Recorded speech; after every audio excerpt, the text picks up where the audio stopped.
Nelamangala bus stop ಇಂದ just 2 kilometre ಬರುವಂತ layout. Court ಇಂದ 3 ಕಿಲೋಮೀಟರ್ ಆಗುತ್ತೆ. ನೆಲಮಂಗಲ ಕೋರ್ಟ್ BMRDA ಅಪ್ರೂವಲ್ ಬಂದಿದೆಯಾ ಸರ್? 100% BMRDA NPA ಜೊತೆಗೆ ಸಪೋಸ್ ನಾವೆಲ್ಲ ಹೊರಗಡೆ ಹೋಗ್ತೀವಿ, ಗಂಡಸು ಹೊರಗಡೆ ಹೋಗ್ಬಿಡ್ತೀವಿ, ಆಮೇಲೆ ಹೆಣ್ಮಕ್ಳು ಇರ್ತಾರೆ, ಅವರು ಒಬ್ಬೊಬ್ಬರೇ ಇರುವಂತಹ ಪ್ರಸಂಗಗಳು ಕೂಡ ಬರ್ತವೆ. ಸಿಟಿ ಲಿಮಿಟ್ ಒಳಗೆ ಸುತ್ತಮುತ್ತ ಡೆವಲಪ್ಮೆಂಟ್ ಇರುವಂತ ಏರಿಯಾದೊಳಗೆ ಇದ್ಬಿಟ್ರೆ ಅವರು ಸೇಫ್ಟಿ ಆಗಿರ್ತಾರೆ, ನಾವು ಹೊರಗಡೆ ಹೋದ್ರೆ ನೆಮ್ಮದಿಯಾಗಿ ಹೋಗಿ ಬರ್ಬೋದು. ಯಾಕಂದ್ರೆ 1 ಟೈಮ್ ಇನ್ವೆಸ್ಟ್ಮೆಂಟ್ ಆಗಲಿ 2 ಟೈಮ್ ಇನ್ವೆಸ್ಟ್ಮೆಂಟ್ ಆಗಲಿ, ಬಟ್ ಲೊಕೇಶನ್ ಅವರಿಗೆ ರಿಟರ್ನ್ ಕೂಡ ಬರೋದು ಭಾಳ ಇಂಪಾರ್ಟೆಂಟ್ ಇರುತ್ತೆ. ಫಸ್ಟ್ ನೀವು ಸೈಟ್ ತಗೊಳ್ಬೇಕಾದ್ರೆ 3 ಇಂಪಾರ್ಟೆಂಟ್ ವಿಷಯ: ಲೊಕೇಶನ್. ಬರೀ 2 ವರ್ಷ 3 ವರ್ಷದೊಳಗೆ ಇದು ಏನಿಲ್ಲ ಅಂತ ಹೇಳಿ 7 ರಿಂದ 8 ಸಾವಿರ ರೂಪಾಯಿ ಸ್ಕ್ವೇರ್ ಫೀಟ್ ಆಗುತ್ತೆ ಸರ್. ನೀವು 1 ಫ್ಲೋರ್ ಅಷ್ಟೇ ಯೋಚನೆ ಮಾಡ್ತೀರಾ, 2 ಫ್ಲೋರ್ ಕಟ್ಟಿ ಸರ್ 35 ಸಾವಿರ ರೂಪಾಯಿ ಆರಾಮಾಗಿ ಬಂದ್ಬಿಡುತ್ತೆ. ಇನ್ಸ್ಟಾಲ್ಮೆಂಟ್ ಆರಾಮ ಕ್ಲಿಯರ್ ಆಗಿ ಹೋಗ್ಬಿಡುತ್ತೆ. ಇಲ್ಲಿ ಮಿನಿಮಮ್ 2 ಬೆಡ್ರೂಮ್ ಕಟ್ಸಿದ್ರೆ 15 ಸಾವಿರ ರೂಪಾಯಿ ಬಾಡಿಗೆ ಸಿಗುತ್ತೆ. ಈ ಸೈಟ್ ಏನಾದ್ರು ನಮಗೆ ಕಾಸ್ಟ್ಲಿ ಆಗುತ್ತೆ, ನಾವು ಇದು ಇಷ್ಟೆಲ್ಲ ನೋಡಿದ್ವಿ, ನಮಗೇನು ಪ್ರಯೋಜನ ಆಗಿಲ್ಲ, ನಮ್ಮ ಬಜೆಟ್ ಅಲ್ಲ ಅಂತ ಅಂದ್ಕೊಳ್ಳೋರಿಗೆ, ಸೊ ಅದು ಇಟ್ ಇಸ್ ಸ್ಟಾರ್ಟ್ ಫ್ರಮ್ 2200 ರೂಪಾಯಿ ಸ್ಕ್ವೇರ್ ಫೀಟ್ ಇಂದ ಸ್ಟಾರ್ಟ್ ಆಗುತ್ತೆ. BMRDA ಮತ್ತೆ ಲೊಕೇಶನ್ ವೈಸ್ ರೋಡ್ ಹತ್ರನೇ ಇರುವಂತದ್ದು.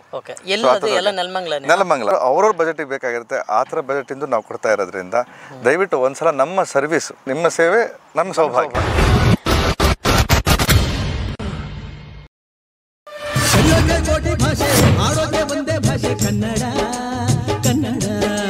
ಸರ್ ನಮಸ್ತೆ. ಸರ್ ನಮಸ್ಕಾರ ಸರ್. ಹೇಗಿದ್ದೀರಾ ಸರ್? ಫಸ್ಟ್ ಕ್ಲಾಸ್ ಆಗಿದ್ದೀನಿ ಸರ್. ಸರ್ ಇದೊಂದು ಲೇಔಟ್ ನೋಡ್ತಾ ಇದ್ದೀವಿ, ನೆಲಮಂಗಲದಲ್ಲಿ ಮಾಡಿದ್ದೀರಾ. ನೆಲಮಂಗಲ ಬಸ್ ಸ್ಟಾಪ್ ಇಂದ ಜಸ್ಟ್ 2 ಕಿಲೋಮೀಟರ್ ಅಲ್ವಾ? Only 2 kilometres from bus stand. Okay, exact ನೆಲಮಂಗಲದಲ್ಲಿ ಎಲ್ಲಿ ಬರುತ್ತೆ? ನೆಲಮಂಗಲದೊಳಗೆ ದೊಡ್ಡಬಳ್ಳಾಪುರ ರೋಡಲ್ಲಿ ಬರುತ್ತೆ. ದೊಡ್ಡಬಳ್ಳಾಪುರ ರೋಡಿಂದ ಮೇನ್ ರೋಡ್, ದೊಡ್ಡಬಳ್ಳಾಪುರ ಮೇನ್ ರೋಡಿಂದ ಜಸ್ಟ್ 100 ಮೀಟರ್ ಮುಂದೆ ಬಂದ್ರೆ ನಮ್ಮ ಪ್ರಾಡಕ್ಟ್ ಕಳಿಸುತ್ತೆ. ಅಲ್ಲಿಂದ ನೀವು 400 ಮೀಟರ್ಸ್, ಜಸ್ಟ್ ಮೇನ್ ರೋಡ್ ಇಂದ 400 ಮೀಟರ್ಸ್ ಬಂದ್ಬಿಟ್ರೆ ನಮ್ಮ ಪ್ರಾಡಕ್ಟ್ ನೀವು ಅಬ್ಸರ್ವ್ ಮಾಡ್ಬೋದು. ನೀವು ಅಲ್ಲಿ ವೆಹಿಕಲ್ ಎಲ್ಲ ಓಡಾಡ್ತಾ ಇದೆಯಲ್ಲ, ಅಲ್ಲಿಂದ ಜಸ್ಟ್ 400 ಮೀಟರ್ ಅಲ್ಲಿ ಸಿಗ್ತಾ ಇರೋವಂಥದ್ದು ಈ ಒಂದು ಲೇಔಟ್. ಅದು ಬಂದು ದೊಡ್ಡಬಳ್ಳಾಪುರ ಮೇನ್ ರೋಡ್ ಆಗಿರುವಂಥದ್ದು. ನೆಲಮಂಗಲ ಬಸ್ ಸ್ಟಾಪ್ ಇಂದ ಜಸ್ಟ್ 2 ಕಿಲೋಮೀಟರ್ ಅಲ್ಲಿ ಬರುವಂಥ ಲೇಔಟ್ ಅಲ್ವಾ ಸರ್? ಕೋರ್ಟ್ ಇಂದ 3 ಕಿಲೋಮೀಟರ್ ಆಗುತ್ತೆ ನೆಲಮಂಗಲ ಕೋರ್ಟ್. ಈ ಒಂದು ಲೇಔಟ್ BMRDA ಅಪ್ರೂವಲ್ ಬಂದಿದೆಯಾ ಸರ್? 100% BMRDA NPA ಜೊತೆಗೆ ಇಂಡಿವಿಜುವಲ್ ಅಂತಾನೆ ಹೇಳ್ತಾರೆ. ಎರಡು ಇದೆ ಅಪ್ರೂವಲ್ ಸೈಟ್ ಅಂತಾನೆ ಹೇಳ್ಬೋದು. 100% ಸರ್ ಈ ಒಂದು ಪ್ರಾಜೆಕ್ಟ್ ಸೊ ಎಷ್ಟು ಎಕರೆ ಡೆವಲಪ್ಮೆಂಟ್ ಮಾಡಿದ್ದೀರಾ ಸರ್? ಇದು 3 ಎಕರೆ ಆಗುತ್ತೆ. Okay, total 40 ಸೈಟ್ಗಳಿದ್ದಾವೆ. 40 ಸೈಟ್ ಇದೆ. ಈಗ ನಾವು ಸುಮಾರು ಒಂದು 8 ತಿಂಗಳ ಹಿಂದಿಂದ ಡೆವಲಪ್ಮೆಂಟ್ ಸ್ಟಾರ್ಟ್ ಮಾಡಿರೋದು. ಆಲ್ರೆಡಿ ಇಲ್ಲಿ 25 site already sold out. 25 sites sold out ಮಾಡಿದ್ದೀರಾ? ಈಗ ಒಂದು 15-16 ಸೈಟ್ಗಳಿದ್ದಾವೆ. ಲಿಮಿಟೆಡ್ ಪ್ಲಾಟ್ಸ್ ಅಂತ ಹೇಳ್ಬೋದು ಆರಾಮಾಗಿ. ಅದರಲ್ಲಿ ಡೈಮೆನ್ಷನ್ ಅಂತ ಬಂದ್ರೆ ಒಂದು 30-40, 30-50, 40-50 ಕೂಡ ಇದೆ. ಓಕೆ, ಆರ್ ಡೈಮೆನ್ಷನ್ಸ್ಗಳು ಇದೆ ಸರ್. ಓಕೆ, ಅಂದ್ರೆ ಕಾರ್ನರ್ ಸೈಟ್ ಸಿಗುತ್ತಾ? ಕಾರ್ನರ್ ಸೈಟ್ ಇದೆ ಸರ್, ಕಾರ್ನರ್ ಸೈಟ್. ಅದರಲ್ಲಿ ಡೈಮೆನ್ಷನ್ ಅಂತ ಹೇಳಿದ್ರೆ ಯಾವ ಫೇಸಿಂಗ್ ಅಲ್ಲಿ ಸಿಗಬಹುದು? ಈಸ್ಟ್ ವೆಸ್ಟ್ ಫೇಸಿಂಗ್ ಅಲ್ಲಿ ಸಿಗುತ್ತೆ. ಈಸ್ಟ್ ವೆಸ್ಟ್ ಸಿಗುತ್ತೆ, ನಾರ್ತ್ ಅಲ್ಲೂ ಸಿಗುತ್ತೆ ಸರ್. ಸೊ ಏನಂತಾನೆ ಒಂದು ಲಿಮಿಟೆಡ್ ಪ್ಲಾಟ್ಸ್ ಅಂತಾನೆ ಹೇಳ್ಬೋದು ವೀಕ್ಷಕರೇ. ಸೊ ಲೊಕೇಶನ್ ಕೂಡ ನಾನು ಕೊಟ್ಟಿದ್ದೀನಿ, ನೀವು ಅದನ್ನು ಚೆಕ್ ಮಾಡ್ಬೋದು. ನೆಲಮಂಗಲ ಬಸ್ ಸ್ಟಾಪಿಂದ ಎಷ್ಟು ಕಿಲೋಮೀಟರ್ ಆಗುತ್ತೆ ಅಂತ ಅಂದ್ಬಿಟ್ಟು. ನೆಲಮಂಗಲ ಕೋರ್ಟ್ ಏನಿದೆ ಅಲ್ಲಿಂದ ಜಸ್ಟ್ 3 ಕಿಲೋಮೀಟರ್ ಅಷ್ಟೇ ಆಗುವಂಥದ್ದು ಈ ಲೇಔಟ್ಗೆ. ಲೇಔಟ್ ಬಗ್ಗೆ ಒಂದು ಸ್ವಲ್ಪ ಇನ್ನೂ ಡೀಟೇಲ್ನ ತಿಳ್ಕೊಳ್ಳೋಣ. ಲೇಔಟ್ಗೆ ಅಂತ ಬಂದರೆ ಮೇನ್ ನೋಡೋದು ಅಮ್ಯುನಿಟೀಸ್ನ ನೋಡ್ತಾರೆ ಜನಗಳು. ಹೌದು ಸರ್. ಏನೇನು ಅಮ್ಯುನಿಟೀಸ್ನ ಕೊಟ್ಟಿದ್ದೀರಾ ಸರ್? ಸರ್ ನೋಡಿ ಸರ್, ಹಿಂದೆಗಡೆ CA ಜಾಗ ಇದೆ, ಕಾಮನ್ ಅಮ್ಯುನಿಟೀಸು. ಓಕೆ, CA ಕೊಟ್ಟಿದ್ದೀರಾ.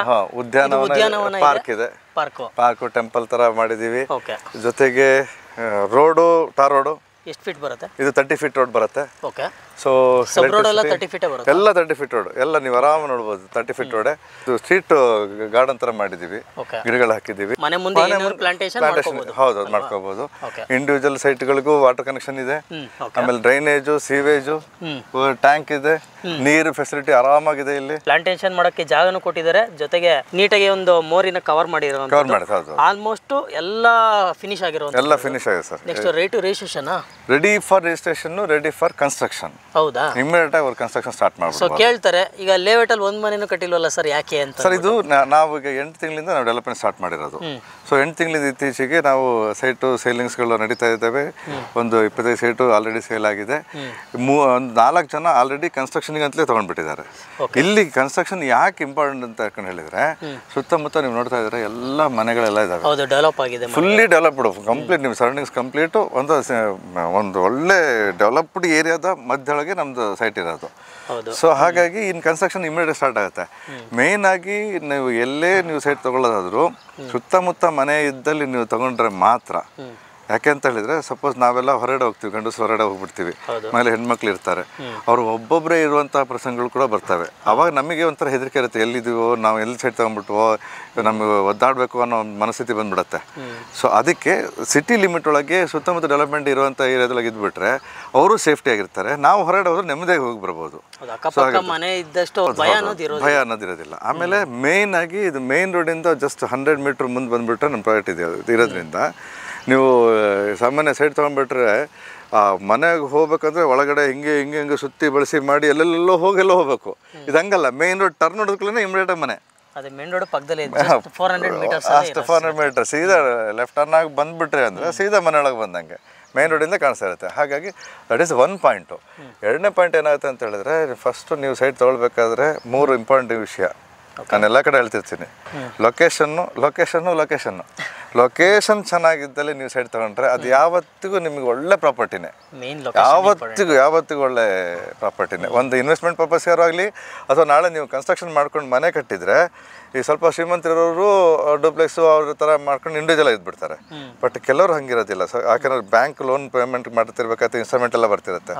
ಸೊ ಒಳ್ಳೆ ಪ್ಲೇಸಲ್ಲಿ ತೊಗೊಂಡಾಗ ಬಾಡಿಗೆ ಚೆನ್ನಾಗಿ ಸಿಗುತ್ತೆ, ಬಾಡಿಗೆ ಬರ್ತಾರೆ. ಎಲ್ರಿಗೂ ಕನ್ವಿನ್ಸ್ ಇರೋ ಜಾಗ ಬೇಕು ಅಂತ ಯಾಕಂದರೆ ಬಾಡಿಗೆ ಚೆನ್ನಾಗಿ. ಇಲ್ಲಿ ಮಿನಿಮಮ್ 2 ಬೆಡ್ರೂಮ್ ಕಟ್ಸಿದ್ರೆ 15,000 ರೂಪಾಯಿ ಬಾಡಿಗೆ ಸಿಗುತ್ತೆ ಈ ಒಂದು ಜಾಗದಲ್ಲಿ. ಹೌದೌದು. ಇಲ್ಲಿ ಸುತ್ತಮುತ್ತ ಎಲ್ಲ ಮನೆ ಕಟ್ಟಿದ್ರು ಇಲ್ಲಿ ಒಂದು 15,000 ಬಾಡಿಗೆ ಕೊಡ್ಬೋದು.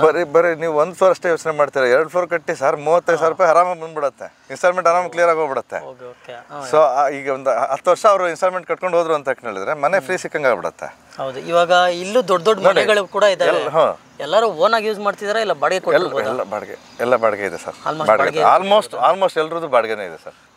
ಆಮೇಲೆ ಕಮರ್ಷಿಯಲ್ ಸೈಟ್ ಥರ ಇದ್ವಲ್ಲ, ಸೊ ಹತ್ತದೆಲ್ಲ ಇರೋದ್ರಿಂದ ಯಾವತ್ತಿಗೂ ಇದು ಒಳ್ಳೆ ಇದೇನೋ ಚಿನ್ನ ಅಂತ ಹೇಳ್ತಾರಲ್ಲ, ಚಿನ್ನದಕ್ಕಿಂತ ವ್ಯಾಲ್ಯೂ ಇರೋಂಥದ್ದು ಇದು. ಇಲ್ಲೇ ಇನ್ವೆಸ್ಟ್ ಮಾಡಿದ್ರೆ ನಾಳೆ ದಿನ ಯಾವ ಥರ ಇದಾಗ್ಬೋದು ಸರ್? ಬರೀ 2 ವರ್ಷ 3 ವರ್ಷದೊಳಗೆ ಇದು ಏನಿಲ್ಲ ಅಂತೇಳಿ 7,000 ರಿಂದ 8,000 ರೂಪಾಯಿ ಸ್ಕ್ವೇರ್ ಫೀಟ್ ಆಗುತ್ತೆ ಸರ್. ಜಸ್ಟ್ 2 ಇಯರ್ಸ್ ಒಳಗೆ. ಅದಕ್ಕೆ ನೀವು ಯಾವಾಗ ಇನ್ವೆಸ್ಟ್ಮೆಂಟ್ ವಾಪಸ್ ನೋಡ್ತೀರಾ, ಲೊಕೇಶನ್ ನೋಡಬೇಕು. ಎಲ್ಲೋ ತುಂಬ ದೂರದೊಳಗೆ ಕಡಿಮೆ ರೇಟಲ್ಲಿ ಸಿಗುತ್ತೆ ಅಂತ ಹೇಳಿದ್ರೆ ಅದು ಡೆವಲಪ್ಮೆಂಟ್ ಬರೀ 200 ರೂಪಾಯಿ ಡೆವಲಪ್ಮೆಂಟ್ ಆಗಕ್ಕೆ 5 ವರ್ಷ ಬೇಕಾಗುತ್ತೆ. 200-300 ರೂಪಾಯಿ ಲೆಕ್ಕಾಚಾರದೊಳಗೆ. ಇದು ಹಂಗಲ್ಲ, ಯಾಕಂದ್ರೆ ನಿಮ್ಗೆ ಒಂದೊಂದು ವರ್ಷಕ್ಕೆ ಏನಿಲ್ಲ ಅಂದ್ರೂ 500-1,000 ರೂಪಾಯಿ. ಈಗ ಜನಗಳು ನೋಡ್ತಾರೆ ಸರ್, ವಿಡಿಯೋಗಳನ್ನ ನೋಡ್ತಾರೆ, ಎಲ್ಲೋ ಒಂದು ಗೊತ್ತಿಲ್ಲದ ಜಾಗದಲ್ಲಿ ಒಂದು ಇನ್ವೆಸ್ಟ್ಮೆಂಟ್ ಮಾಡ್ಬಿಡ್ತಾರೆ. ಸೊ ನೀವು ಅವ್ರಿಗೆ ಏನಾದರೂ ಒಂದು ಹೇಳೋದಾದ್ರೆ ಒಂದು ಸಣ್ಣದಾಗಿ ಏನು ಹೇಳ್ಬೋದು? ಈಗ ಮಿಡಲ್ ಕ್ಲಾಸ್ ಜನಗಳು ಇರ್ತಾರೆ, ಎಲ್ಲರೂ ಒಂದು ಕಡೆ ಇನ್ವೆಸ್ಟ್ಮೆಂಟ್ ಮಾಡ್ಬೇಕಪ್ಪ, ಎಲ್ಲರೂ ಒಂದು ಕಡೆ ಬಂಡವಾಳ ಹಾಕ್ಬೇಕಪ್ಪ ಅನ್ನೋ ಥರ ಇರ್ತಾರೆ, ಯೋಚನೆ ಮಾಡ್ತಿರ್ತಾರೆ. ಅವ್ರಿಗೆ ಏನಂತ ಹೇಳ್ತೀರಾ? ಸೊ ಇನ್ವೆಸ್ಟ್ಮೆಂಟು ಮಾಡೋರಿಗೆ ಇದು 100%. ಯಾರು ಬಂದು ನೋಡಿದ್ರು ಅವ್ರಿಗೆ ಗೊತ್ತಾಗ್ಬಿಡುತ್ತೆ ಇದು ಇನ್ವೆಸ್ಟ್ಮೆಂಟ್ ಪರ್ಪಸ್ಸಿಗೆ ಸೂಪರ್ ಆಗಿದೆ ಅಂತ ಹೇಳಿ. ಮನೆ ಕಟ್ಕೊಂಡಿರೋರಿಗೂ ಕೂಡ ಅಲ್ಟಿಮೇಟ್ ಆಗಿದೆ. ಇಲ್ಲ ನನಗೆ ಇಂತಿಷ್ಟು ಬಜೆಟ್ ಒಳಗೆ ನಾನು ಇದ್ದೀನಿ, ನಂಗೆ ಒಳ್ಳೆ ಸೈಟ್ ಬೇಕು, ನಾಳೆ ಒಳ್ಳೆ ರಿಟರ್ನ್ಸ್ ಬೇಕು. ಈಗ ನೀವು ನೋಡಿದ್ದೀರಾ ಶೇರ್ಸ್ ಒಳಗೆ ಹೇಗೆ ಅದು ಗ್ಯಾರಂಟಿ ಇರಲ್ಲ ಅಂಥೇಳಿ. ಎಲ್ಲದರಲ್ಲೂ ಅವರವರು ಇನ್ವೆಸ್ಟ್ಮೆಂಟ್ ಮಾಡಲಿಕ್ಕೆ ಪ್ರಯತ್ನ ಮಾಡ್ತಿರ್ತಾರೆ. ಬಟ್ ಲ್ಯಾಂಡಿಗೆ ಯಾರು ಹಾಕ್ತಾರೆ, ಬರೀ ಲ್ಯಾಂಡಿಗೆ ಹಾಕೋದಲ್ಲ, ಒಳ್ಳೆ ಲೊಕೇಶನಲ್ಲಿರುವಂತಹ ಲ್ಯಾಂಡ್ ಯಾರು ಹಾಕ್ತಾರೆ ಅವರಿಗೆ 100% ರಿಟರ್ನ್ಸು ತುಂಬಾ ಜಾಸ್ತಿ ಪ್ರಾಫಿಟ್ ಸಿಗುತ್ತೆ, 100% ಸಿಗುತ್ತೆ. ಅದರೊಳಗೆ ಇಂಥ ಲೊಕೇಶನ್ಗಳಿರೋದು. ಆಮೇಲೆ ನಮ್ಮದು ಇದು 15ನೇ ಪ್ರಾಜೆಕ್ಟ್ ಇದು. ಸೊ ನಮ್ಮದು ಎಲ್ಲ ಆಲ್ಮೋಸ್ಟ್ ಎಲ್ಲ ಪ್ರಾಜೆಕ್ಟ್ಗಳು ಒಳ್ಳೊಳ್ಳೆ ಲೊಕೇಶನ್ಗಳೆಲ್ಲ ಇರೋವಂಥದ್ದು. ಸೊ ಅಲ್ಲೆಲ್ಲ ಒಳ್ಳೊಳ್ಳೆ ರೇಟ್ಗಳಿದೆ. ಜಸ್ಟ್ 6 ತಿಂಗಳಿಗೆ 800 ರೂಪಾಯಿ ರೇಟ್ ಜಾಸ್ತಿ ಆಗಿದೆ ಬರೀ 6 ಮಂತ್ಸ್ ಒಳಗೆ. ಬರೀ 6 ಮಂತ್ಸ್ ಒಳಗೆ ಅಷ್ಟು ಅಪ್ರಿಸಿಯೇಷನ್ಗಳು ನಮಗೆ ಸಿಗುವಂಥ ಸೈಟ್ಗಳಿದ್ದಾವೆ ನಮ್ಮದು. ಸರ್, ಇವಾಗ ಸುಮಾರು ಜನಕ್ಕೆ ನಿಮ್ಮ ಕಂಪ್ನಿ ಬಗ್ಗೆ ಗೊತ್ತಿರೋದಿಲ್ಲ, ಯಾಕೆಂದರೆ ಹೊಸ ಮುಖ ಪರಿಚಯ ಅಂತ ಅಂದ್ಬಿಟ್ಟು. ಸೊ ನಿಮ್ಮ ಕಂಪ್ನಿ ಬಗ್ಗೆ ಒಂದು ಸಣ್ಣದ ಒಂದು ಇಂಟ್ರೊಡಕ್ಷನ್ ಕೊಟ್ಬಿಡಿ ಸರ್. ನಮ್ಮದು BM ಬಿಲ್ಡರ್ಸ್ ಅಂತ ಹೇಳಿ. BM builders. ಹೌದು, ನಾನು ಕೃಷ್ಣೇಂದ್ರ ಪಂಡಿತ್ ಅಂತ. ಓಕೆ. ಸೊ ನಮ್ದು ಇದು ಒಂದು 15ನೇ ಪ್ರಾಜೆಕ್ಟ್ ಇದು. 15ನೇ? ಹೌದು, 15ನೇ ಪ್ರಾಜೆಕ್ಟ್ ಇದು. ಎಷ್ಟು ವರ್ಷದಿಂದ ಮಾಡ್ತೀವಿ? ನಾನು 2012 ಮಾಡ್ತಾ ಇದ್ದೀನಿ ಸರ್. 12 ಮಾಡ್ತಾ ಇದ್ದೀನಿ ಸರ್. ಹೌದು ಸರ್. ಆಲ್ಮೋಸ್ಟ್ ಎಲ್ಲ ಕಸ್ಟಮರ್ಸ್ಗಳು ಸ್ಯಾಟಿಸ್ಫೈಡ್ ಕಸ್ಟಮರ್ಗಳಿದ್ದಾರೆ. ಅದೊಂದು ಹೆಮ್ಮೆ ಇದೆ ನಮಗೆ, ತುಂಬ ಪ್ರೀತಿಯಲ್ಲಿ ಇವತ್ತಿಗೂ ಕೂಡ ಅವರೆಲ್ಲರೂ ನಮ್ಮ ಜೊತೆ ಕನೆಕ್ಷನ್ಲಿದ್ದಾರೆ. ಆಮೇಲೆ ಅವ್ರದ್ದು ಸೈಟು ಸೇಲ್ ಮಾಡೋದಕ್ಕೂ ಕೂಡ ನಮ್ಮನ್ನೇ ಭೇಟಿ ಮಾಡ್ತಾರೆ, ರೀಸೇಲಿಗೆ ಕೂಡ ನಾವು ಮಾಡಿಸ್ಕೊಡ್ತೀವಿ. ಸೊ ಹಾಗಿರುತ್ತೆ. ಆಮೇಲೆ ಇದು ನೋಡಿ, ಈಗ ನಮ್ದು ಈ ಪ್ರಾಜೆಕ್ಟ್ ಇದೆಯಲ್ಲ, ಈ ಪ್ರಾಜೆಕ್ಟು ಮೇನ್ ರೋಡಿಂದ ಹತ್ತನೇ ಇದೆ. ಸೊ ಮೇನ್ ರೋಡಿಂದ ಹತ್ತ ಇರೋದ್ರಿಂದ ಇದು ಕೂಡ ಬಹಳ ಒಳ್ಳೆ ಅಪ್ರಿಸಿಯೇಷನ್ ಆಗುತ್ತೆ. ಆಮೇಲೆ ಕಸ್ಟಮರ್ ತಗೊಂಡಿರೋ ಫುಲ್ಲಿ ಸ್ಯಾಟಿಸ್ಫೈಡ್ ಅಂತಾರೆ. ಈಗ ಯಾವಾಗಲೂ ಅಷ್ಟೇ, ಈಗ ಕೆಲವರಿಗೆ ಮಾತನ್ನು ಹೇಳೋದು, ಕೆಲವರು ತುಂಬ ಸೈಟ್ಗಳು ತೊಗೊಳ್ಳೋಷ್ಟು ಕೆಪಾಸಿಟಿ ಇದೆ.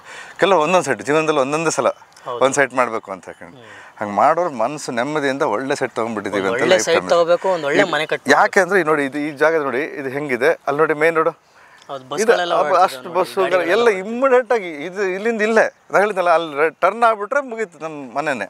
ಸೊ ಅಲ್ಲಿಂದ ಜಸ್ಟ್ 100 ಮೀಟ್ರ್ ಒಳಗಡೆ ಬಂದ್ಬಿಟ್ರೆ ನಮ್ಮ ಪ್ರಾಜೆಕ್ಟ್ ಒಳಗಡೆ ಎಂಟ್ರ್ ಆದಂಗೆ ಅದು. ಸೊ ಹಾಗಿರುತ್ತೆ. ಸೊ ಎಲ್ಲದಕ್ಕೂ ಟೈಟಲ್ಲು ಕ್ಲಿಯರ್ ಇರೋವಂಥದ್ದು, ಫುಲ್ ಅಮ್ಯುನಿಟೀಸ್ನ ಪ್ರೊವೈಡ್ ಮಾಡಿರೋವಂಥದ್ದು, ಮತ್ತು ಇವಾಗ rate registration, rate construction. Yes 100%. So BMRDA NPA ಹೌದು, 3 ಜನ ಕನ್ಸ್ಟ್ರಕ್ಷನ್ ಮಾಡೋಕ್ಕೆ ಇಮಿಡಿಯೇಟ್ ರೆಡಿ ಇದ್ದಾರೆ. BMRDA NPA A khata E ಖಾತಾ ಎಲ್ಲದೂ ಕ್ಲಿಯರ್ ಇದೆ. ಓಕೆ, ನೀವು ಸೆಟ್ ಆಫ್ ಡಾಕ್ಯುಮೆಂಟ್ಸ್ ಅಂತಂದ್ರೆ ಏನೇನು ಕೊಡ್ತೀರಾ ಅಂತ ಒಂದ್ಸಲಿ ತೋರಿಸ್ಬೋಣ ಸರ್? ಎಸ್ ಕೊಡಿ ನೋಡಿ, ಇದು ಸೆಟ್ ಆಫ್ ಡಾಕ್ಯುಮೆಂಟ್ಸ್. ಇದೊಳಗೆ ಇಲ್ಲಿ ನೋಡಿ, ಈಗ ನಾಳೆ ದಿನ ಯಾರೇ ಯೋಜನಾ ಪ್ರಾಧಿಕಾರ ಎಲ್ಲದೂ ಇದೆ. ನಮ್ಮಲ್ಲೇ ಲೀಗಲ್ ವೆರಿಫಿಕೇಶನ್ ಕೂಡ ಆಗಿದೆ. ಸೊ ಲೀಗಲ್ ವೆರಿಫಿಕೇಶನ್ ಇವ್ರು ತೊಗೊಂಡಿದ್ದಾರೆ, ಲೀಗಲ್ ಟೈಟಲ್ಲಿ ಈ ಥರ ಇರುತ್ತೆ. ಸೊ ನೀವು ಯಾರೇ ಬಂದರೂ ನೋಡಿ, ಈ ಒಂದು ಸೆಟ್ ಆಫ್ ಡಾಕ್ಯುಮೆಂಟ್ಸ್ ನೀವು ತೊಗೊಂಡು ಹೋಗ್ಬೋದು. ಸೊ ಎಷ್ಟು ದಿನ ಟೈಮ್ ಇರುತ್ತೆ ಸರ್ ಇದನ್ನು? ಸರ್ ಈಗ ತಗೋಬೇಕು ಅಂತ ಯಾಕಂತ ಹೇಳಿದಾಗ ಒಂದು ಕೆಲವರು ಎಲ್ಲ ಸಿಕ್ಕಾಪಟ್ಟೆ ಚಾರ್ಜ್ ಮಾಡ್ತಾರೆ, ಬಟ್ ನಮ್ದು ಹಂಗಿಲ್ಲ. ನಮಗೂ ನಾಮಿನಲ್ ಆಗಿ ಒಂದು 25,000 ರೂಪಾಯಿ ಕೊಟ್ಟರೆ ನಾವು ಟೋಕನ್ ಕೊಟ್ಟರೆ ನಾವು ಡಾಕ್ಯುಮೆಂಟ್ ಕೊಡ್ತೀವಿ. ವಿತಿನ್ ವೀಕ್ ಒಳಗೆ ಅವ್ರು ಏನಾದ್ರು ಲೀಗಲ್ ಅವ್ರು ವೆರಿಫಿಕೇಶನ್ ಮಾಡ್ಕೊಂಡು ಬಂದರೆ ಒಳ್ಳೆಯದು. ಅಟ್ಲೀಸ್ಟ್ ಒಂದು 3-4 ಡೇಸ್ ನೋ ಪ್ರಾಬ್ಲಮ್. ಒಂದು 10 ದಿನ ಹೆಚ್ಚು ಕಡಿಮೆ ಆಗುತ್ತೆ. ಒಂದು 10 ಡೇಸ್ ಅಂತ ಹೇಳಿ 10 ಡೇಸ್ ಆರಾಮಾಗಿ ಅವ್ರು ತೊಗೊಂಡ್ಬಿಟ್ಟು. ಓಕೆ, ಯಾಕೆಂದರೆ ಸುಮಾರು ಜನ ಈಗ BMRDA ಅಪ್ರೂವಲ್ ಅಂತ ಬಂದಮೇಲೆ 50,000 ತೊಗೊತಾರೆ, 1,00,000 ತೊಗೋತಾರೆ. ಸೊ ನೀವು ಬರೀ 25,000 ತೊಗೊತಾ ಇದ್ದೀರಾ. ಸೊ ಜನನೂ ಒಂದು ಮಿಡಲ್ ಕ್ಲಾಸ್ ಜನ ಇರ್ತಾರೆ. ಸೊ ಎಲ್ಲೋ ಒಂದು ಕಡೆ ಇನ್ವೆಸ್ಟ್ಮೆಂಟ್ ಮಾಡಬೇಕು, ಒಂದು ಒಳ್ಳೆ ಲ್ಯಾಂಡ್ ತೊಗೋಬೇಕು ಅಂತ ಇರ್ತಾರೆ. ತಗೊಳ್ಳೋಕ್ಕೆಲ್ಲ ಮನಸ್ಸಿರುತ್ತೆ, ಬಟ್ ಗ್ಯಾರಂಟಿ ಅವ್ರಿಗೆ ಇರೋದಿಲ್ಲಲ್ಲ. ಅವಾಗಲೇ ಅವ್ರು ಯೋಚನೆ ಮಾಡ್ತಿರ್ತಾರೆ. ಅಂಥವ್ರು ಕೂಡ ಯೋಚನೆ ಮಾಡದಿದ್ದಂಗೆ ಆರಾಮಾಗಿ ತಗೊಳ್ಬೋದು ಅಂತ ನಾನು ಹೇಳ್ತೀನಿ. ಸೊ ವೀಕ್ಷಕರೇ ನೋಡಿ, ಟ್ರಸ್ಟ್ ಮಾಡ್ಬೋದು. ಲೇಔಟ್ ಮಾತ್ರ ಚೆನ್ನಾಗಿದೆ. ಎಲ್ಲೂ ನಿಮಗೆ ಅಪ್ ಇರೋವಂಥದ್ದು, ಡೌನ್ ಇರೋವಂಥದ್ದೆಲ್ಲ ಏನಿಲ್ಲ. ಒಂದೇ ಫ್ಲ್ಯಾಟ್ ಲೇಔಟ್ ನೋಡ್ತಿರ್ಬೋದು ನೀವು. ನೆಲಮಂಗಲದಿಂದ ತುಂಬಾ ಹತ್ರ ಇದೆ. ಅದು ಬಸ್ ಸ್ಟಾಪಿಂದ ಜಸ್ಟ್ 2 ಕಿಲೋಮೀಟ್ರ್ ಅಂತಂದರೆ ಅರ್ಥ ಮಾಡ್ಕೊಳ್ಳಿ. ಲೊಕೇಶನ್ ಕೊಟ್ಟಿದ್ದೀನಿ, ಚೆಕ್ ಮಾಡಿ ಒಂದ್ಸರಿ. ನಿಮ್ಗೇನೋ ಡೌಟ್ ಇತ್ತು ಅಂತಂದರೆ ಸ್ಕ್ರೀನ್ ಮೇಲೆ ಒಂದು ನಂಬರ್ ಕೊಟ್ಟಿದ್ದೀನಿ, ಸರ್ದೇ ನಂಬರು. ಅವ್ರನ್ನ ಕಾಂಟ್ಯಾಕ್ಟ್ ಮಾಡಿ, ಫುಲ್ ಡೀಟೇಲ್ನ ಕೊಡ್ತಾರೆ. ಇನ್ನೇನೋ ಡೌಟ್ ಇತ್ತು ಅಂದರೆ ಕಮೆಂಟ್ ಮಾಡಿ, ನಾನು ಕಮೆಂಟ್ಗೂ ರಿಪ್ಲೈ ಮಾಡ್ತೀನಿ ಸರ್. ಮತ್ತು ಇನ್ನೊಂದು, ಈ ಒಂದು ಲೇಔಟ್ಗೆ ಇನ್ವೆಸ್ಟ್ಮೆಂಟ್ ಮಾಡೋರಾಗಿರ್ಬೋದು, ಮನೆ ಕಟ್ಕೊಂಡು ಬರೋರಾಗಿರ್ಬೋದು, ಸೊ ಸರೌಂಡಿಂಗ್ ಏನೇನು ಹತ್ರದಲ್ಲಿ ಇರೋವಂಥ ಫೆಸಿಲಿಟೀಸ್ಗಳನ್ನ ನೋಡ್ತಾರೆ. ಅಂದರೆ ಏನೇನು ಇರ್ಬೋದು ಸರ್ ಆ ಥರ ಫೆಸಿಲಿಟಿ? ನೋಡಿ, ಲೊಕೇಶನ್ ಅಂತ ನಾನು ಅವಾಗಲೇ ಹೇಳಿದೆ, ಲೊಕೇಶನ್ ಇಸ್ ಮೋಸ್ಟ್ ಇಂಪಾರ್ಟೆಂಟ್ ಅಂತೇಳಿ. ಮೇನ್ ರೋಡಿಂದ ಹತ್ತಿರ ಇದೆ, ಅದು ಆಲ್ರೆಡಿ ಹೇಳಿದ್ದೀನಿ. ಸುತ್ತಮುತ್ತ ಎಲ್ಲ ಹೆಂಗಿದೆ ಅಂತ ಹೇಳಿದ್ರೆ, ಬೇಕ್ರಿಯಿಂದ ಹಿಡಿದು, ಹೋಟೆಲಿಂದ ಹಿಡಿದು, ಆಸ್ಪತ್ರೆಯಿಂದ ಹಿಡಿದು, ಕಾಲೇಜು, ಸ್ಕೂಲು ಎಲ್ಲದೂ ತುಂಬ ಹತ್ತಿರದಲ್ಲಿದೆ. ಇದೆಲ್ಲ ಒಂಥರ ರೆಸಿಡೆನ್ಷಿಯಲ್ ಲೇಔಟ್ ಇದ್ದಂಗೆ. ಎಲ್ಲ ಈಗ ನಿಮಗೆ ತರಕಾರಿ ತರಬೇಕಾ 2 ಹೆಜ್ಜೆ ಸುಮ್ಮನೆ ವಾಕಿಂಗ್ ಮಾಡ್ಕೊಂಡು ಬಂದರೆ ಆರಾಮಾಗಿ ಸಿಕ್ಬಿಡುತ್ತೆ. ಬೇಕ್ರಿಲಿ ಏನೋ ಬೇಕಾ ಬೇಕ್ರಿ, ಹೋಟೆಲ್ ಬೇಕಾ ಹೋಟ್ಲು, ಸ್ಕೂಲಿಗೆ ಬೇಕಾ ಸ್ಕೂಲ್ ಬಸ್ಗಳು ಬರ್ತವೆ. ಜೊತೆಗೆ BMTC ಬಸ್ ಸ್ಟ್ಯಾಂಡು ಇಲ್ಲದೆ, ಬಸ್ ಸ್ಟ್ಯಾಂಡ್ ಕೂಡ ಬಸ್ ಸ್ಟ್ಯಾಂಡ್ ಅದು ರೈಲ್ವೆ ಸ್ಟೇಷನ್ ಕೂಡ ಹತ್ರ. ರೈಲ್ವೆ ಸ್ಟೇಷನ್ ಇಲ್ಲಿಂದ ಜಸ್ಟ್ ಒಂದು ವಾಕೇಬಲ್ ಅಂತ ಹೇಳಿದ್ರೆ ಆಯ್ತು. 750 ಬೇಡ, 1 ಕಿಲೋಮೀಟರ್ ಅಂತ ಇಟ್ಕೊಂಬಿಡಿ, 1 ಕಿಲೋಮೀಟರ್ ಅಂತ ಇಟ್ಕೊಂಬಿಡಿ. ಈವನ್ ಅಲ್ಲೇ ಟ್ರೈನ್ ಕಾಣಿಸುತ್ತೆ, ಬೇಕಾದ್ರೆ ನೋಡ್ಬಿಡಿ. ಅಲ್ಲಿ ನೀವು ಕಾಣಿಸ್ತಾ ಇದೆ ನೋಡಿ, ಅಲ್ಲಿ ಟ್ರೈನ್ ಅಲ್ಲಿ ಕಾಣಿಸ್ತಾ ಇದೆ, ನೋಡಿ ತೋರಿಸ್ಬಿಡಿ ಸರ್ ಅದನ್ನ. ಅಲ್ಲಿ ಕಾಣಲ್ಲ ಅನ್ಕೊಂತೀನಿ. ಟ್ರೈನ್ ಹೋಗ್ತಾ ಇದೆ ನೋಡಿ, ಅಲ್ಲಿ ಇಲ್ಲೇ ಟ್ರೈನ್ ಟ್ರ್ಯಾಕ್ ಅಂದರೆ ರೈಲ್ವೆ ಸ್ಟೇಷನ್ ಇಲ್ಲೇ ಹತ್ತಿರ. ವಿಡಿಯೋದಲ್ಲಿ ಅಷ್ಟು ಕ್ಲಿಯರ್ ಆಗಿ ಕಾಣೋದಿಲ್ಲ. ಸೊ ನೀವು ಒಂದ್ಸಲಿ ವಿಸಿಟ್ ಮಾಡಿದ್ರೆ ನೀವು ಪ್ರತಿಯೊಂದು ಹತ್ರದಲ್ಲಿ ಏನೇನಿದೆ ಎಲ್ಲಾನು ನೀವು ವಿಸಿಟ್ ಮಾಡ್ಬೋದು. ಹತ್ರದಲ್ಲೇ ವಾಕಬಲ್ ಡಿಸ್ಟೆನ್ಸಲ್ಲಿ ನಿಮಗೆ ಗ್ರಾಸರೀಸ್ ಐಟಮ್ಸ್ ಏನಾದರೂ ಬೇಕಾದರೆ, ಏನಾದರೂ ಹಾಲು ತೊಗೊಳೋದಾಗಿರ್ಬೋದು, ತರಕಾರಿ ತೊಗೊಳೋದಾಗಿರ್ಬೋದು, ಎಲ್ಲದಕ್ಕೂ ಪ್ರತಿಯೊಂದಕ್ಕೂ ಹತ್ರದಲ್ಲೇ ಇರುವಂಥದ್ದು ಈ ಒಂದು ಲೇಔಟು. ನೆಲಮಂಗಲದಿಂದ ಜಸ್ಟ್ 2 ಕಿಲೋಮೀಟರ್ ಸಿಟಿಯಿಂದ ಅಂತಂದರೆ ಇದು ನಗರಸಭೆ ಲಿಮಿಟ್ಗೆ ಸೇರುತ್ತೆ. ನಗರಸಭೆ ಲಿಮಿಟ್, ಹೌದು, ನಗರಸಭೆ ಲಿಮಿಟ್ಗೆ ಸೇರುತ್ತೆ. ಕೋರ್ಟಿಂದ 3 ಕಿಲೋಮೀಟರ್ ಸರ್, ಬಸ್ ಸ್ಟ್ಯಾಂಡಿಂದ 2 ಕಿಲೋಮೀಟ್ರು. ತುಮಕೂರು ಹೈವೇ ಇದೆಯಲ್ಲ, ಹೈವೇಯಿಂದ 2 ಕಿಲೋಮೀಟ್ರು. ಸೊ ಪ್ರತಿಯೊಂದಕ್ಕೂ ನಿಮ್ಗೆ ಎಲ್ಲದಕ್ಕೂ ಹತ್ರ ಇರುತ್ತೆ. ಕನೆಕ್ಟಿವಿಟಿ ರೋಡ್ ಕೂಡ ನಿಮ್ಗೆ ಎಲ್ಲ ಕಡೆಯಿಂದ BMTC ಬಸ್ ಎಲ್ಲಿ ಓಡಾಡುತ್ತೆ ಸರ್, ಅದೆಲ್ಲ ಒಳ್ಳೆ ಪ್ಲೇಸ್ಗಳೇ ಅಂತ. ತುಮಕೂರು ರೋಡಲ್ಲಿ ಎಷ್ಟು ಕಿಲೋಮೀಟರ್ ಆಗ್ಬೋದು ಸರ್? ತುಮಕೂರು ರೋಡ್ ಇಲ್ಲಿಂದ just 2 kilometre sir. Bus stand left ಹೋಗುತ್ತೆ, ಇದು ರೈಟ್ ಹೋದ್ರೆ ಆಯ್ತು ಅಷ್ಟೇ. ಅಲ್ಲೇ ಇರೋದು. ಸೊ ಫೈನಲ್ ಆಗಿ ಬಂದ್ಬೋಣ ವೀಕ್ಷಕರೇ, ಕಾಯ್ತಾ ಇದ್ದೀರಾ, ನನಗೆ ಗೊತ್ತಾಯ್ತು ಸರ್. ಫೈನಲ್ ಆಗಿ ಬಂದ್ಬೋಣ. ಪ್ರೈಸು ಏನು ಕೋಟ್ ಮಾಡ್ತಿದ್ದಾರೆ ಅಂತ ಅಂದ್ಬಿಟ್ಟು, ಏನು ಕೋಟ್ ಮಾಡ್ತಿದ್ದಾರೆ ಸರ್ ಪ್ರೈಸು? ಸರ್ ಇಲ್ಲಿ 4,200 ರೂಪಾಯಿ ಸ್ಕ್ವೇರ್ ಫೀಟು ನಾವು ಕೋಟ್ ಮಾಡಿದ್ದೀವಿ. 4,200. ಹೌದು, ನಿಮ್ಮ ಕಡೆಯಿಂದ ಬಂದರೂ ಕೂಡ ನಾವು ಸ್ವಲ್ಪ ನೆಗೋಷಿಯಬಲ್ ಖಂಡಿತ ಮಾಡೇ ಮಾಡ್ತೀವಿ, ಅದರಲ್ಲಿ ನೋ ಡೌಟು. ಆಮೇಲೆ ಇದು ಕಸ್ಟಮರ್ ಫ್ರೆಂಡ್ಲಿ ಆಗಿರೋದ್ರಿಂದ ಲೊಕೇಶನ್ ವೈಸು ಪ್ರತಿಯೊಂದು ಬಹಳ ಮುಖ್ಯ ಒಂದು ವಿಚಾರ ಹೇಳ್ಬಿಡ್ತೀನಿ. ಇದನ್ನೇ ಈ ಸೈಟ್ ಏನಾದ್ರು ನಮಗೆ ಕಾಸ್ಟ್ಲಿ ಆಗುತ್ತೆ, ನಾವು ಇದು ಇಷ್ಟೆಲ್ಲ ನೋಡಿದ್ವಿ, ನಮಗೇನು ಪ್ರಯೋಜನ ಆಗಿಲ್ಲ, ನಮ್ಮ ಬಜೆಟ್ಗೆ ಅಲ್ಲ ಅಂತ ಅಂದ್ಕೊಳ್ಳೋರಿಗೆ ನಾನು ಪರ್ಟಿಕ್ಯುಲರ್ ಹೇಳ್ತಾ ಇದ್ದೀನಿ, ಕೇಳಿಸ್ಕೊಳ್ಳಿ. ನಾನು ಇವಾಗ ಅದನ್ನು ಕೇಳಬೇಕು ಅಂತಾನೆ ಅಂದ್ಕೊಂಡೆ. ಸೊ 4,200 ರೂಪಾಯಿ ಹೇಳ್ತಿದ್ದಾರೆ ಪ್ರೈಸ್ನ. ಮಿಡಲ್ ಕ್ಲಾಸ್ ಜನರು ಇರ್ತಾರೆ, ಮಧ್ಯಮ ವರ್ಗದವರು, ಅಷ್ಟೆಲ್ಲ ಜಾಸ್ತಿ ಆಯಿತು ಸರ್, ಅಷ್ಟೆಲ್ಲ ಕೊಟ್ಟು ತೊಗೊಳಕ್ಕೆ ನನ್ನ ಕೈಲಂತೂ ಆಗೋದಿಲ್ಲ. ಖಂಡಿತ. ಒಂದು 3,000 ಒಳಗಡೆ 2,500 ಒಳಗಡೆ ಅಟ್ಲೀಸ್ಟ್ ಒಂದು 2,000ಕ್ಕೆ ಸಿಗೋ ಥರ ಇದ್ದರೆ ಏನಾದರೂ ನಿಮ್ಮ ಹತ್ರ. ಬಹುಶಃ ನಿಮಗೆ ಇಲ್ಲಿ ಯಾರು ಎಲ್ಲಿ ವಿಡಿಯೋ ಮಾಡಿದ್ರು ಅವ್ರು ಬಿಟ್ಕೊಟ್ಟಿರೋದಿಲ್ಲ, ಆದರೆ ನಾವು ಇದನ್ನು ಕೊಡೋದಿಲ್ಲ. ಇದು ರೇಟ್ ಹಾಗೆ ಇರುತ್ತೆ, ಯಾಕಂದರೆ ಲೊಕೇಶನ್ ಮೇಲೆ ಡಿಪೆಂಡ್. ಬಟ್ ನಮ್ದು ಹಳೆ ಪ್ರಾಜೆಕ್ಟ್ಗಳೆಲ್ಲ ತುಂಬ ಇದ್ದಾವೆ, ಅದರೊಳಗೆಲ್ಲ ರೀಸೇಲ್ ಸೈಟ್ಗಳು ತುಂಬ ಇದ್ದಾವೆ. ಸೊ ಅದು ಇಟ್ ಇಸ್ ಸ್ಟಾರ್ಟ್ ಫ್ರಮ್ 2,200 ರೂಪಾಯಿ ಸ್ಕ್ವೇರ್ ಫೀಟಿಂದ ಸ್ಟಾರ್ಟ್ ಆಗುತ್ತೆ. BMRDA 2,200 ರೂಪಾಯಿ ಕಂಪ್ಲೀಟ್ ರಿಜಿಸ್ಟರ್ ಆಗಿರುವಂಥ ರೀಸೇಲ್ ಆಗುವಂಥದ್ದು. ಅದು BMRDA ಮತ್ತು ಲೊಕೇಶನ್ ವೈಸು ರೋಡ್ ಹತ್ರನೇ ಇರುವಂಥದ್ದು. ನೆಲಮಂಗಲ ಸೊಂಡೆಕೊಪ್ಪ ರೋಡಲ್ಗೂ ಇದೆ, ಆಮೇಲೆ ದೊಡ್ಡಬಳ್ಳಾಪುರ ರೋಡಲ್ಗೂ ಇದೆ, ಈವನ್ ಗುಡೆಮರ್ನಲ್ಲಿ ಇದು ಮಂಗಳೂರು ಹೈವೇ ಇದೆಯಲ್ಲ ಅಲ್ಲೂ ಕೂಡ ಇದೆ. ಸೊ 2,200 ರೂಪಾಯಿ ಸ್ಕ್ವೇರ್ ಫೀಟಿಂದ 3,000, 3,500, 4,000, 5,500 ರೂಪಾಯಿ ತನಕನೂ ರೀಸೇಲಿಂಗ್ ಸೈಟ್ಗಳು ನಮ್ಮ ಹತ್ರ ಸಿಗ್ತವೆ ಸರ್. ನಮ್ದು ಉದ್ದೇಶ ಇಷ್ಟೇ, ನಮ್ದು ಸರ್ವಿಸ್ ಈಸ್ ಇಂಪಾರ್ಟೆಂಟು. ನಮಗೆ ಸರ್ವಿಸೇ, ಕಸ್ಟಮರ್ ನಮಗೆ ದೇವರು. ಅವ್ರು ಬಂದರು ಅಂದರೆ ಸರ್ ನಮಗೆ ನನ್ನ ಬಜೆಟಿಗೆ ಇಷ್ಟು ಬೇಕಾಗಲ್ಲ ಸರ್ ಅಂತ ಕೇಳಿದರೆ, ಬೇರೆ ಸಾಮಾನ್ಯಕ್ಕೆ ಏನಾಗುತ್ತೆ, ಕಸ್ಟಮರ್ಗಳು ಲೇಔಟಿಗೆ ಹೋಗ್ತಾರೆ, ಅದು ರೇಟ್ ಆಗಲ್ಲ ಅಂದ್ಬಿಟ್ಟು ವಾಪಸ್ ಬಂದುಬಿಡ್ತಾರೆ. ಅವ್ರಿಗೆ ಬೇಕಾಗಿರುವಂಥದ್ದು ಸೈಟ್ಗಳು ಸಿಗಲ್ಲ ಅಂದರೆ ವಾಪಸ್ ಬಂದುಬಿಡ್ತಾರೆ, ಫೇಸಿಂಗ್ ಸಿಗಲ್ಲ ಅಂದರೆ ವಾಪಸ್ ಬಂದುಬಿಡ್ತಾರೆ. ನಮ್ದು ಹಂಗಲ್ಲ, ಅವ್ರಿಗೆ ಬೇಕಾಗಿರುವಂತಹ ಲೊಕೇಶನ್ಗಳಲ್ಲಿ ಅವರ ಬಜೆಟಿಗೆ ತಕ್ಕಂಥದ್ದು ರೀಸೇಲ್ ಸೈಟ್ಗಳು ನಾವು ಕೊಡ್ತೀವಿ. ಜೊತೆಗೆ ನಮ್ದು ಕನ್ಸ್ಟ್ರಕ್ಷನ್ ಕೂಡ ಇದೆ. ಸೊ ಮನೆ ಕನ್ಸ್ಟ್ರಕ್ಷನ್ ಮಾಡಿಬಿಟ್ಟು ಅವ್ರಿಗೆ ಕೀ ಕೊಡ್ತೀವಿ. ಆ ಥರದಲ್ಲೂ ಕೂಡ ನಮ್ಮದು ಸೇವೆ ಇಂಪಾರ್ಟೆಂಟು, ಸರ್ವಿಸ್ ಇಸ್ ಇಂಪಾರ್ಟೆಂಟ್ ಎಲ್ಲ ಸರ್. ಇದು ಬರೀ ಸೈಟ್ ಸೇಲ್ ಮಾಡಿಬಿಟ್ಟೆ ಸೈಟ್ ತೊಗೊಂಡ್ಬಿಟ್ರಲ್ಲ ಸರ್, ಇಟ್ಸ್ ಅಲ್ಟಿಮೇಟ್ ರಿಲೇಷನ್ಶಿಪ್. ಇದು ಲೈಫ್ ಟೈಮ್ ರಿಲೇಷನ್ಶಿಪ್ ಸರ್. ಅಷ್ಟೇ ಅಲ್ಲ ಸರ್, ಅವರು ಏನಾದ್ರು ನಮ್ಮನ್ನು ಅವ್ರಿಗೆ ರಿಕ್ವೈರ್ಮೆಂಟ್ ಏನಾದ್ರು ಇದ್ದರೆ, ನಾಳೆ ರೀಸೇಲ್ ಮಾಡಬೇಕು ಅಂತ ಇಟ್ಕೊಳ್ಳಿ, ರೀಸೇಲು ನಾವೇ ಮಾಡಿಸ್ಕೊಡ್ತೀವಿ, ಕನ್ಸ್ಟ್ರಕ್ಷನ್ ನಾವೇ ಮಾಡಿಕೊಡ್ತೀವಿ. ಬಟ್ ಅಂತೂ ಅವ್ರಿಗೆಲ್ಲದಕ್ಕೂ ಒಳ್ಳೆ ಸಹಕಾರ ನಾವು ಕೊಡ್ತೀವಿ. ಬ್ಯಾಂಕ್ ಲೋನ್ ಅಂತ ಬಂದರೆ ಮಾಡಿಸ್ಕೊಡ್ತೀವಿ. ಬ್ಯಾಂಕ್ ಲೋನ್ಗೆ ಇದು BMRDA ಇರೋದ್ರಿಂದ ನಿಮಗೆ ಯಾವ ಬ್ಯಾಂಕಲ್ಲಿ ಬೇಕಾದ್ರೂ ಲೋನ್ ಆಗುತ್ತೆ. ನಾವು LIC ಮಾಡಿಸ್ಕೊಡ್ತೀವಿ, ಎಲ್ಲ ಬ್ಯಾಂಕಲ್ಲಿ ಆಗುತ್ತೆ. BMRDA ಅಂದರೆ ನಿಮ್ಗೆ ಅಷ್ಟು ಡಾಕ್ಯುಮೆಂಟ್ ಪಕ್ಕ ಇರುತ್ತೆ, ಲೋನ್ಗಳಾಗ್ತದೆ. ಕಸ್ಟಮರ್ ಪ್ರೊಫೈಲ್ ಚೆನ್ನಾಗಿರಬೇಕು 100%. ಅದು ಅವ್ರಿಗೆ ಬಿಟ್ಟಿರೋದು. ನಮ್ಮ ಕಡೆಯಿಂದ ನಮ್ದು ಏನಿದೆ ಅದಷ್ಟು ಕಂಪ್ಲೀಟ್ ಕ್ಲಿಯರ್ ಟೈಟಲ್ ಇರುತ್ತೆ. ಹೌದು, ಕಂಪ್ಲೀಟ್. ನೋಡಿ ವೀಕ್ಷಕರೇ, ಈ ಥರ ಇರುತ್ತೆ. 4,200 ರೂಪಾಯಿ ಇಷ್ಟೊಂದು ರೇಟ್ ಆಯ್ತಲ್ಲ ಅಂತ ನೀವು ಅನ್ಕೋಬೋದು. ನಿಮ್ಗೆ ಯಾವ ಥರ ಬಜೆಟಲ್ಲಿ ಇದೆ ಅಂತ ಹೇಳಿದ್ರೆ, ಸೊ ಸರ್ ನಿಮಗೆ ಆ ಥರ ಒಂದು ವ್ಯವಸ್ಥೆಯನ್ನು ಮಾಡಿಕೊಡ್ತಾರೆ. ಸೊ ಬ್ಯಾಂಕ್ ಲೋನ್ ಅವೈಲಬಲ್ ಕೂಡ ಇದೆ. ಬನ್ನಿ ಒಂದ್ಸಲಿ ವಿಸಿಟ್ ಮಾಡಿ ಸೈಟ್ಗೆ ಅಂತ ಹೇಳ್ತೀನಿ. ವೀಡಿಯೋದಲ್ಲಿ ನೋಡೋದಕ್ಕಿಂತ ಆದಷ್ಟು ಫ್ರೆಂಡ್ಸ್ಗೆ, ಫ್ಯಾಮಿಲಿಗೆ ಈ ವಿಡಿಯೋನ ಶೇರ್ ಮಾಡಿ. ನಿಮ್ಮ ಫ್ರೆಂಡ್ ಸರ್ಕಲಲ್ಲಿ ಯಾರಾದರೂ ತೊಗೋಬೇಕು ಅಂತ ಇದ್ದರೆ, ಲೇಔಟಲ್ಲಿ ಒಂದು ಸೈಟ್ನ ಇಲ್ಲ ಫ್ಯಾಮಿಲಿಲಿ ಯಾರಾದರೂ ತೊಗೋಬೇಕು ಅಂತ ಇದ್ದರೆ ಅವ್ರಿಗೆಲ್ಲ ಒಂದು ಯೂಸ್ ಆಗುತ್ತೆ ಅಂತಲೇ ಹೇಳ್ಬೋದು. ಸರ್ ಫುಲ್ ಡೀಟೇಲ್ನ ತಿಳಿಸ್ಕೊಟ್ಟಿದ್ದೀರಾ ಸರ್, ಥ್ಯಾಂಕ್ ಯು. ಇದ್ರ ಜೊತೆಗೆ ಇನ್ನೊಂದು ಹೇಳ್ತೀನಿ, ಇನ್ವೆಸ್ಟ್ಮೆಂಟ್ ಪರ್ಪಸ್ಸಿಗೆ ಇದು ತುಂಬ ಚೆನ್ನಾಗಿದೆ, ಕನ್ಸ್ಟ್ರಕ್ಷನ್ ಪರ್ಪಸ್ಸಿಗೂ ಚೆನ್ನಾಗಿದೆ. ಎಲ್ಲೇ ಆಗಲಿ ಸೈಟ್ ತೊಗೊಳ್ಬೇಕಾದ್ರೆ ಲೊಕೇಶನ್ ಬಹಳ ಇಂಪಾರ್ಟೆಂಟು. ಲೊಕೇಶನ್ ನೋಡ್ಕೊಂಡೇ ತೊಗೊಳ್ಬೇಕು ಪ್ರತಿಯೊಬ್ಬರು ಕೂಡ. ಯಾಕೆಂದರೆ 1 ಟೈಮ್ ಇನ್ವೆಸ್ಟ್ಮೆಂಟ್ ಆಗಲಿ 2 ಟೈಮ್ ಇನ್ವೆಸ್ಟ್ಮೆಂಟ್ ಆಗಲಿ, ಬಟ್ ಲೊಕೇಶನ್ ಅವರಿಗೆ ರಿಟರ್ನ್ ಕೂಡ ಬರೋದು ಭಾಳ ಇಂಪಾರ್ಟೆಂಟ್ ಇರುತ್ತೆ. ಆಮೇಲೆ ಯಾರ್ಯಾರು ಅವ್ರವ್ರ ಬಜೆಟಿಗೆ ಬೇಕಾಗಿರುತ್ತೆ ಆ ಥರ ಬಜೆಟಿಂದ ನಾವು ಕೊಡ್ತಾ ಇರೋದ್ರಿಂದ ದಯವಿಟ್ಟು ಒಂದ್ಸಲ ನಮ್ಮ ಸರ್ವಿಸು ಸೇವೆನೇ ನಮಗೆ, ನಿಮ್ಮ ಸೇವೆ ನಮ್ಮ ಸೌಭಾಗ್ಯ. ಹಾಗಾಗಿ ಸೇವೆನೇ ನಾವು ಮಾಡ್ತೀವಿ. ದಯವಿಟ್ಟು ಬನ್ನಿ ಒಂದ್ಸಲ ಫೀಲ್ ಅವರ್ ಸರ್ವಿಸ್. ನಮ್ಮ ಆಫೀಸಿಗೆ ಬಂದುಬಿಟ್ಟು ಅವ್ರು ರಿಕ್ವೈರ್ಮೆಂಟ್ ಹೇಳಿದಾಗ ನಾವೇ ಬೇಕಾದ್ರೆ ಕ್ಯಾಬ್ ಫೆಸಿಲಿಟಿ ಕರ್ಕೊಂಡು ಬಂದು ತೋರಿಸಿ ಫೈನಲ್ ಮಾಡ್ತೀವಿ ಸರ್. ಆ ಥರ ಫೆಸಿಲಿಟಿ ಎಲ್ಲ ಫೆಸಿಲಿಟಿ ಮಾಡ್ಕೊಡ್ತೀವಿ. ಆಫೀಸ್ದು ಲೊಕೇಶನ್ ಎಲ್ಲಿ ಬರುತ್ತೆ ಅಂತ? ಆಫೀಸು ನಮ್ಮದು ನವರಂಗ್ ಟಾಕೀಸ್ ಇದೆಯಲ್ಲ, ರಾಜಾಜಿನಗರ, ಅದರಲ್ಲಿ ನೆಕ್ಸ್ಟ್ ಸಿಗ್ನಲ್ ಹತ್ರ ಮೇಲೆ ಬರಬೇಕಾದ್ರೆ ಬಸವೇಶ್ವರ ನಗರ ಕಡೆ. ಸೊ ಅಲ್ಲಿ ಮಧ್ಯದೊಳಗೆ ನಮ್ಮದು BM ಬಿಲ್ಡರ್ಸ್. ಆಫೀಸ್ದು ಲೊಕೇಶನ್ ಕೂಡ ನಾನು ಡಿಸ್ಕ್ರಿಪ್ಷನ್ ಬಾಕ್ಸಲ್ಲಿ ಕೊಟ್ಟಿದ್ದೀನಿ, ಚೆಕ್ ಮಾಡಿ.